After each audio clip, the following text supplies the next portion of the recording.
Himachal Pradesh banker समिति की राज्य स्तरीय बैठक वीरवार को शिमला के होटल पीटर हॉफ में हुई। बैठक में सरकार के मुख्य सचिव रामसुभग सिंह शामिल हुए। उन्होंने बताया कि हिमाचल प्रदेश में लोग बैंकों में पैसा जमा ज्यादा करवाते हैं, जबकि लोन कम लेते हैं। हिमाचल में क्रेडिट डिपॉजिट रेशो कम है, जिससे सरकारी योजनाओं का लाभ प्रदेश की जनता नहीं उठा पा रही है। मुख्य सचिव रामसुभग सिंह ने कहा कि कोरोना काल में सबसे ज्यादा ट्रांसपोर्ट सेक्टर और पर्यटन क्षेत्र प्रभावित हुए हैं। इस क्षेत्र को उभारने के लिए सरकार ने सस्ती ब्याज दरों पर लोन देने का निर्णय लिया था, लेकिन बैंक लोगों को इसके साथ जोड़ नहीं पा रहे हैं। बैंक को निर्देश दिए हैं कि वे ऐसे मामलों का निपटारा जल्द करें ताकि हिमाचल प्रदेश के लोगों की आर्थिक स्थिति सुधर सके, सरकारी योजनाओं का लाभ लोगों तक पहुंच सके। इसके लिए बैंकों को जरूरी दिशा निर्देश दिए हैं। मैंने आज 2-3 बातें बैंकों के जितने सीनियर ऑफिसर्स थे उनको रिक्वेस्ट करी है। भारत सरकार से भी एक अधिकारी आज डिपार्टमेंट ऑफ बैंकिंग से आए हुए थे और मुझे खुशी की बात है कि हमारा जो कन्वीनर बैंक है यूको, उसके चेयरमैन एंड मैनेजिंग डायरेक्टर खुद कलकत्ता से यहाँ आए हुए थे।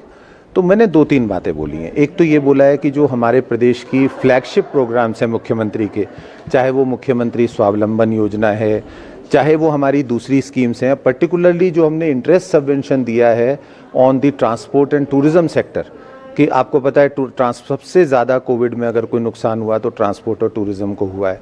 तो वहाँ पर सरकार एक स्कीम लाई जिसमें उनको हमने वर्किंग कैपिटल के लिए सस्ते दामों पर और मॉरेटोरियम के साथ लोन की बात कही थी। वो स्कीम पिकअप नहीं हो पा रही। उसमें बैंकों को मैंने कहा है कि उन स्कीम्स को ध्यान से देखें ताकि ये 2 सेक्टर अपने पाँव पे दोबारा से खड़े हो सकें। इसके अलावा कुछ स्कीम्स ऐसी हैं भारत सरकार की, प्रधानमंत्री जी की, जैसे स्ट्रीट वेंडर्स की मदद करने के लिए स्वनिधि योजना है, वो नहीं पिकअप हो रही।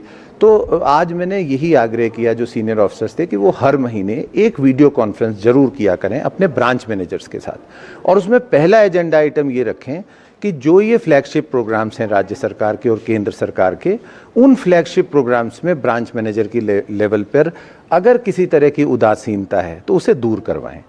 दूसरी जो महत्वपूर्ण बात है वो ये है कि हमारे प्रदेश में जो सीडी रेशियो है, जो हमारे लोग पैसा जमा करते हैं और जो उनको लोन दिया जाता है, वो भारतवर्ष के जो नॉर्म्स हैं, नॉर्म्स या जो भारतवर्ष की प्रतिशतता है पूरे देश की, उससे भी कम है। मतलब अगर देश में सीडी रेशियो 60% है तो हमारा 40, 42, 43 ऐसे चलता रहता है। इसका मतलब हमारे लोग पैसा ज़्यादा जमा करवाते हैं बैंकों में और लोन उन्हें कम मिलता है। अब ये क्यों ऐसा हो रहा है? क्योंकि अगर लोन होगा, इकोनॉमी में लोन जाएगा तो उसका प्रोडक्टिव यूज़ होगा, लोगों का जीवन स्तर भी सुधरेगा, इकोनॉमी भी बढ़ेगी। तो सीडी रेशियो का घटना भी एक विषय था आज के लिए। अब कहा है इनको सारे बैंकर्स को, और मुझे लगता है कि हमें मिलकर हम इस चीज़ को और अच्छा कर लेंगे। नहीं, उसमें तो आपको पता है, वो तो सरकार की योजनाओं को आप देख लो। जैसे फॉर एग्जांपल मैं उदाहरण के लिए एक बात कहता हूँ और फिर मैं आपसे माफ़ी मांगूंगा, मुझे जाना है कहीं।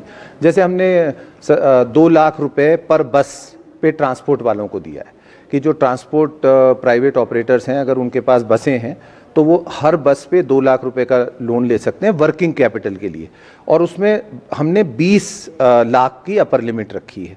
तो इसी तरह से टूरिज्म में भी है, तो उसको आप ध्यान से देख लीजिएगा। पर मैं चाहूँगा कि ये योजनाएं